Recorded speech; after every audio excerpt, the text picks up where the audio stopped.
All right, that is better. I was like trying to figure out what was wrong. I was trying to go live from my personal account, and I was like, I'm not finding my. There we go. Beautiful.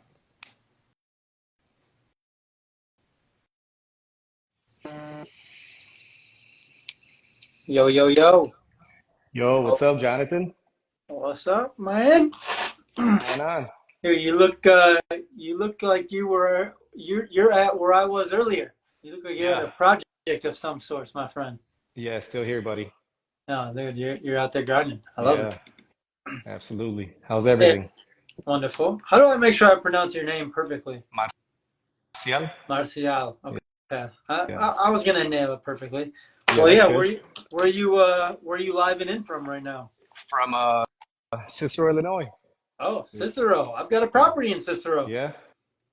Yeah, at uh, 90 1900 and 51st Street. Oh, there you go. Yeah. What Yeah, man. about your building? So renovation, Full obviously. renovation. Yeah, full gut rehab. What? This is actually our headquarters, or Oh, soon to be. oh. So you're renovating your headquarters. Yeah. Oh, Yep. that's what's up. Yeah, man. What? It's been an ongoing What? project, but we're getting there. Yeah. What's been the biggest holdup? Permits, Yeah. as I'm sure you. With Cicero. Yep. Yeah, Yeah, permits. they're a challenging village to work with. Because the other thing about Cicero too is, when you buy the property, then they do the inspection, and then you got to fix the stuff. The city does their inspection. It's a pain in the butt, to be Yeah, honest. it's painful, but we're just grateful that we're seeing the finish line. Yeah. So tell me more about your project. What's the scope of work? You're redoing it for office space, or what's the game plan with it? So the project is it's a commercial mixed use building. It's got about 5,000 square foot of office space, and then it's got two apartments, and I'm currently in the loft because they're working in the commercial space. So trying to Oh, trying to avoid all the noise. So yeah, man, it's a significant project, but we're getting there. is is it this? What I was looking on your Instagram. Is it this white Yeah. building that says Lux on it? Yep. Oh. That's the one. It used to be a bank. It Oh, was an no way. operating bank for about since the 1960s. It was here, and then up until COVID, I think it was 2021 when we bought this place. So about Damn. 60 years. Yeah. How much did you scoop it up for? 400. Oh, and it's a 3 unit plus commercial space or 2 unit commercial Two space? unit with commercial space, and it sits on three pins. Oh, Yeah. so it, 180-foot lots. oh yeah, that's huge, huh? Yeah, it's big. So the Yeah. build out of the office space, what's that going to look like? Who's going to fill the office? How many people are going to be there? What's the full So rundown? that's for my office. That's for my real estate firm. Plan to have some partners in there as well. So some exciting things coming. On the real estate side of stuff, I don't know your background in detail. Can you kind of run me through how you got started, what brought you to real estate, and what's keeping you here? Yeah, man, absolutely. So I actually went to school. I was supposed to be a dentist, believe it or All not. right, I, Um, I like dentists. I like yeah, clean teeth. so do I. But I always say, man, like dentistry is probably the best thing that never happened for me because I landed on this. Real estate is something that I always wanted to do from an investing standpoint. Um, I never I never really thought that I would be doing it as a broker. hmm I always knew that I wanted to own my own business. I just didn't know I didn't realize like I didn't see it being a possibility, to own at least at this level. Um so yeah, Why do you when think that is? I think it's just mindset, man. Growing Yeah. up, I didn't see a lot of people doing this. Like none of my family members had their own business. They were just all taught like, you work your 9 to 5, you put in the good work, you get the benefits, and then you retire, right? Like my dad, he always taught us the value of like hard work. hmm But it was always kind of like, you work for the job, you kind of do your side gigs to kind of get that extra money, and you can invest. But yeah, I just never thought it was a possibility. What did your dad do when you were growing up? My dad, he's he does a lot of things. So growing up, he worked at a factory. You could say he was a maintenance tech Hmm. there. But then on his spare job, on his spare time, he would fix cars for extra income. He would um, just dabble into a lot of things. He just knows a lot of things. He knows about plumbing, electrical, stuff like that. Yeah, Yeah. cars are always a tricky one. It's like the two things I don't wish on anyone are car trouble or water issues, Yeah. because both of them come at like the most unexpected and undesirable times, and it's just always the worst. So knowing someone who can fix your car is probably Yeah, one of man. the one things I wish I had. But yeah, I'm kind of on the same boat, right? My dad was like stayed at the same job for 30 Hmm. years, Hmm. W 2, 401k, retire a little early. And yeah, I think it's just like so evident how our parents and the people around us at the younger age have a impact on our mindset and the way we think until we kind of branch out and are able to see things differently. Did Yeah. someone come into your life that changed your mindset?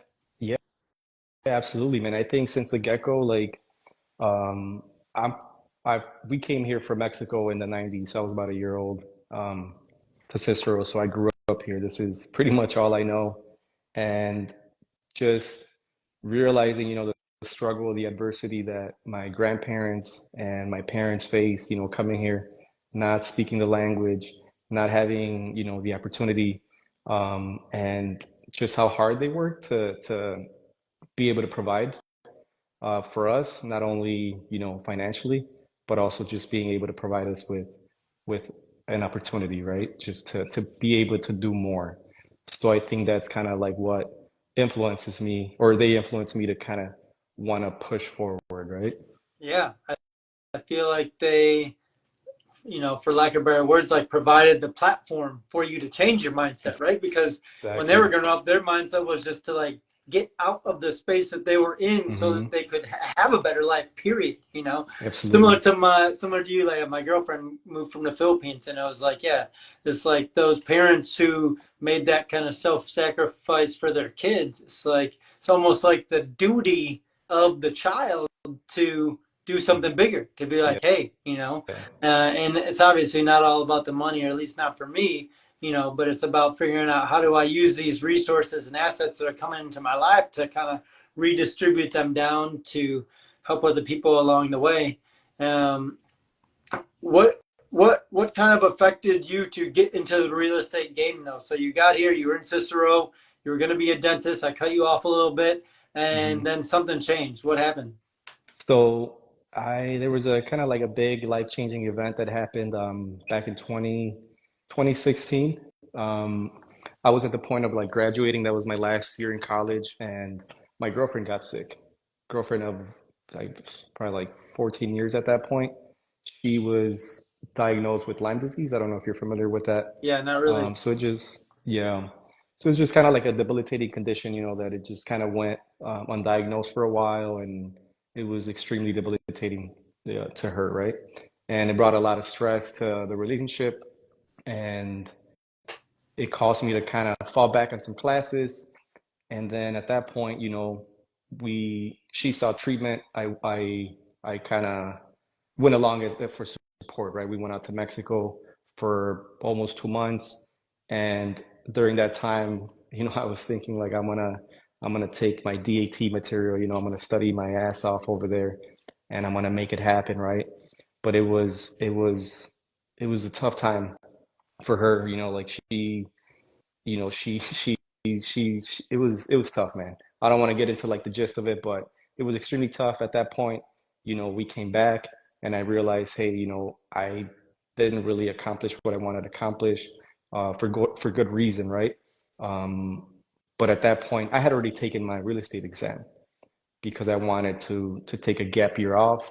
I was gonna do like a 1 year program, like biotech or public health, to just kind of push me off and maybe do a little bit better, and then I can apply for dental school the following year. So I started doing real estate, right? Because in my mindset, I thought, hey, I could work on my own time, just how a lot of people think, right? Um, but but it was just like I just loved it. I absolutely loved everything about it, like just working with people, right? It's a people business, and I just fell in love with it. And since then, this is what I've been doing. Yeah, so you finished all your school more or less, and then didn't pull the trigger on taking the test. That's too funny.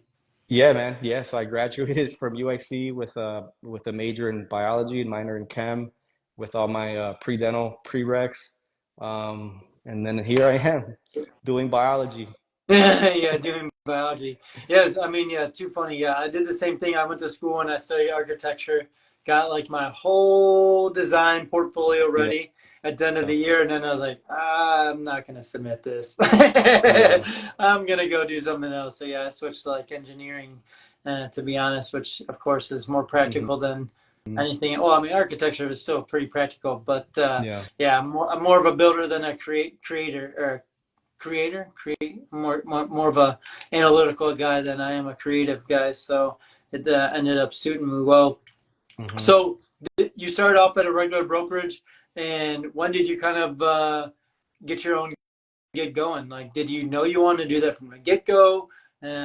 Being a new agent, you got any tips and advice when you're getting going? Because I know for me, that's always the hardest part is when you're in a transition and starting something new. You know, even if you love it, it's still hard to grind through getting those first clients and getting those first deals done. Yeah, man, absolutely. So just when I got into business, I immediately knew that I wanted to do my own thing, right? I wanted to own my own brokerage. I want to do, when you're working as a realtor, if you're working for like a big brokerage or even for a small one, essentially you are a business within that business, right? Mm-hmm. At least that's how you should think. That's how you should operate.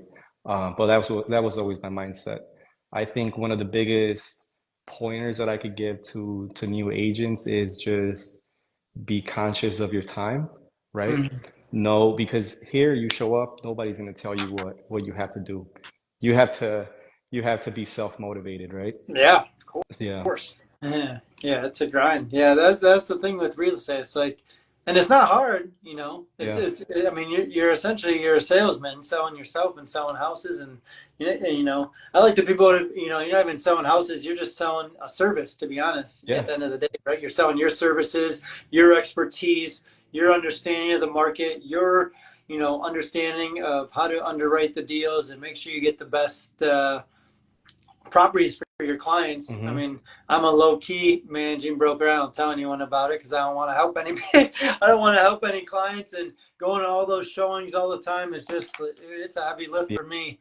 Yeah. But what I did do is I found it a great time to get closer with my close friends and family. And so if they needed, I mean, that's how most people start anyways, but, spending that, quality time that you wouldn't have with that family Hmm. member or that friend, I actually really, really enjoyed. And for me, it was like a huge bridge that I needed to get some income coming as well. I know right away the first thing everyone does is build their sphere of Yeah. influence. Do you remember the first deal you did? Who was your client and how'd the deal go? The first deal. So the first deal, I was lucky that I was one of my buddies took me under his wing, and he was giving me some clients. So that kind of propelled me to where I am, because he taught me the ropes. But one of my own personal deals that I closed was family. I think that's one of the things that always help agents is if they have a big family, right? Because I think that people are going to do business with you because they know you, they like you, and they trust you, right? Mm-hmm. Your family, they already know you. I hope they already like you and that they trust you, right? So that was at least my few couple deals were family members. And then, how long ago did you start your brokerage? So my brokerage, I've been doing my own thing for quite some time. Just last year is when I started hiring agents, the end of last year, so 2023. Um, but you know, we're planning to really start the hiring process this year once the brokerage opens up. Once you have your space ready, huh? Exactly, yeah. Yeah, Yep. nice.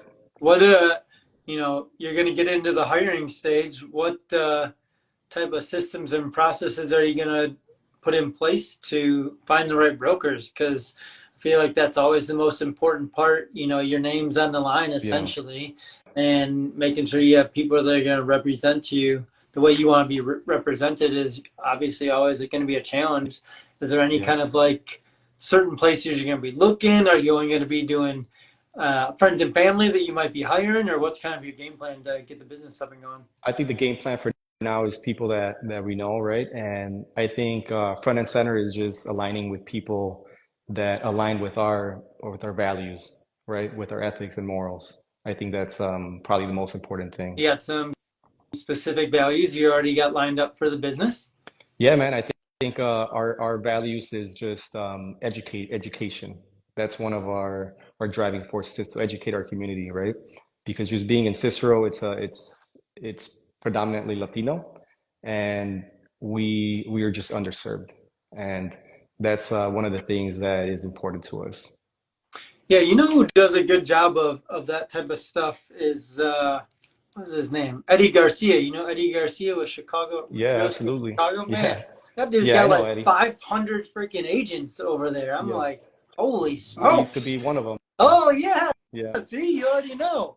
Yeah, so yeah, I mean that's I mean obviously you already know he's doing big things, and you know it's probably a Hmm. great person to learn from. Maybe that's where who you learned from already. But yeah, Yeah, for sure. he's got it set up right, and yeah, setting up the right values is a huge thing. I know for me when I was working on setting up our values for a business, I read the book called the Core Value Equation. Core Value Equation basically states that your values equal your decisions, your decisions equal your actions, Hmm. and your actions equal your results. And it also basically says like instead of having, you know, generic values like integrity, transparency, um, I was trying to go through all of ours, but basically take that standard value and put it into like an actionable word that you can actually make a decision from. Hmm. So at Quality Builders, like our values are instead of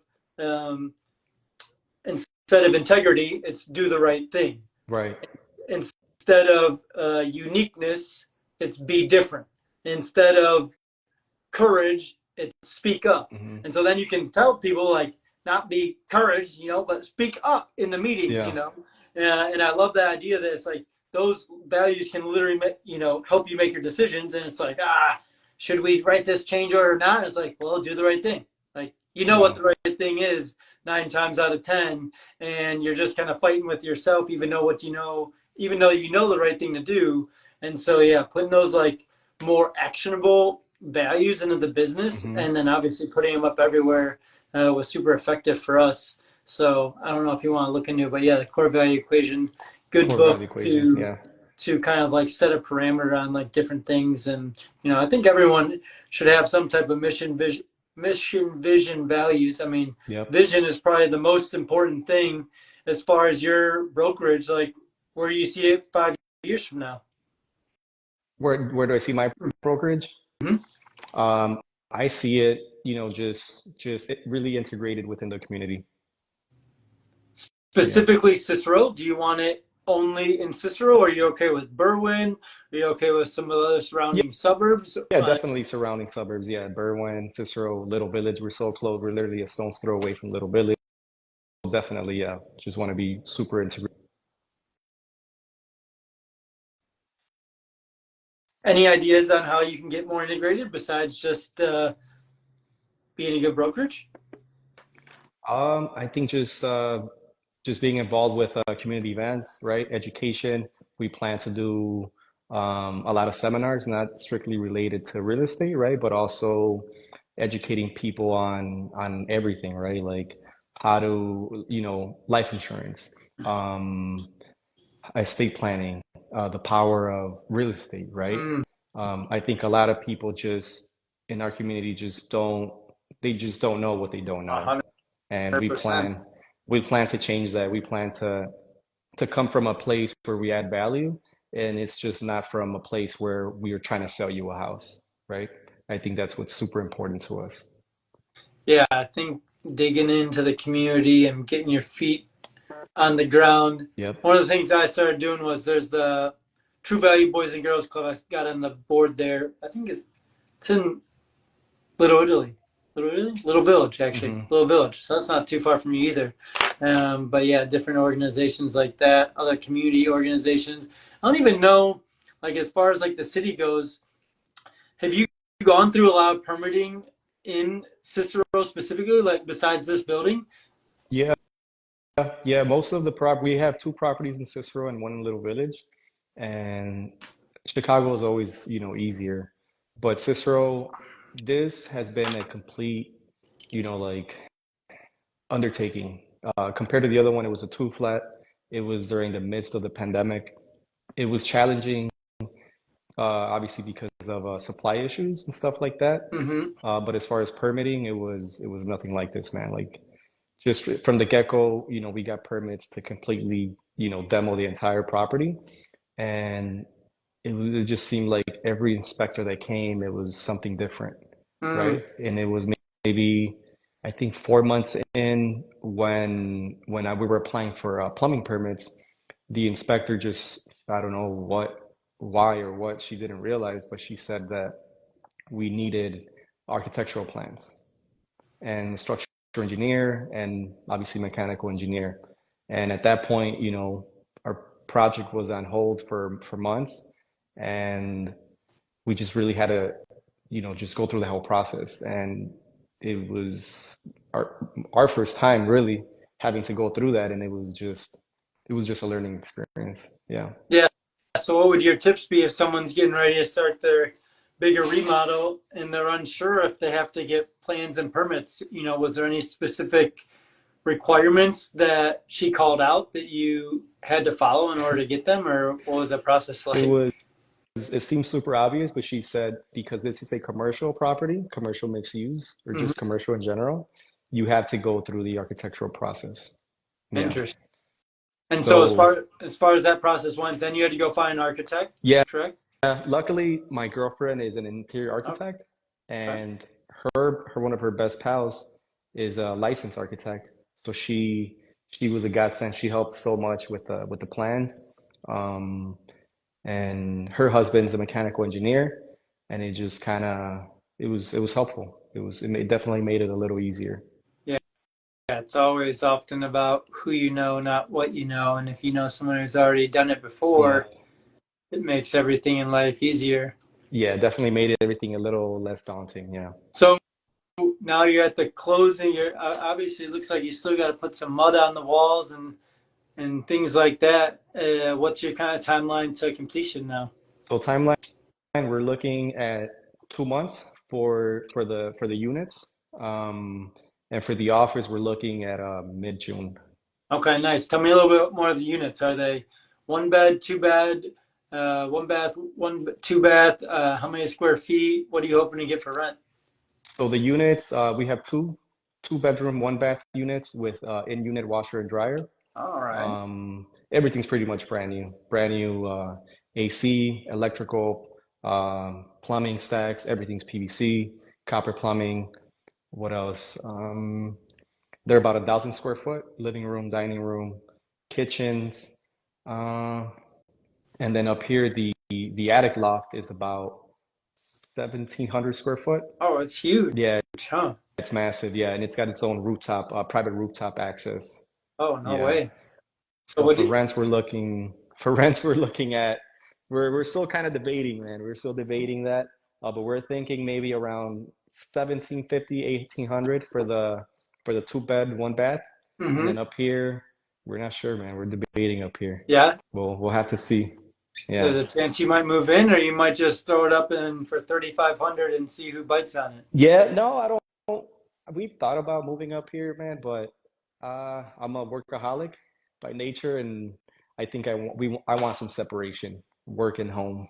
Yeah. Yeah, yeah. Well, if you can walk downstairs to work, that's too close for comfort, I think. Yeah, for sure. So, being a workaholic, what else do you like to do besides work that can help distract you so you can free up your mind to get better ideas for your brokerage? So I used to love going to the gym. it was a form of meditation for me, Yeah. relief stress. But nowadays, I don't have the time. But I also, at least I think that's what I tell myself to make myself feel better. But also the energy, man. Like this project just consumes the project, the business, and then just everything else, right? Personal life just consumes so much of my time that I've just kind of put that on the back burner. But other than that, family, man. Family is front and center for me. If it wasn't for my family, my amazing girlfriend, I wouldn't be able to, at least mentally. Yeah, what I started changing my wording to was not that I don't have time, but I'm not making it a priority. Exactly. Yep. And when you do that with different parts of things, like if you have kids, which I don't have kids, but and you say like, oh, I don't have time for them. It's like then when you change to like, I'm not making them a priority. All of a Hmm. sudden, that kind of like sparks your brain cells a little bit more to be adjusting. What you think you need to have as a top priority. I know me. I've got to get to the gym a couple of times a week just to alleviate some of that pressure that's building up on a daily basis and having to run the business and put food on people's tables. It's a huge responsibility that you've undertaken. So I'm Yep. always going to encourage you to take an extra break, go out for a walk, hit the gym, because yeah, I can't go more than too many days without it. Otherwise, Yep. I'm not anywhere near as happy as I am otherwise. So I actually feel like I get a little bit more energy Yeah. from going to the gym. Yeah. Definitely. So Mental recharge, right, is definitely needed. this might be your sign to head Yeah. back into the gym. Yeah, for sure, John. Appreciate that. Yes. Definitely. Speaking of going to the gym, I'm about to head that way, my friend. And it was really good to catch up. I want to come check out the place. I'm down in that area all the time, so I want to come check out the construction, see how close you guys are Dude, getting it absolutely, done. man. You're more than welcome. Yeah, Stop by anytime. I'll shoot you a Yeah. message after this, and then we'll link up and go from there. Hopefully, we can hop on a call again, and you can Yeah. show us the finishing details when it's done. Yeah. Yeah, for sure, man. Appreciate your time. Thank you so much. I'm grateful for the opportunity. Yeah. All right, Thanks. brother. Talk to you soon. Bye. All right, bye. Bye.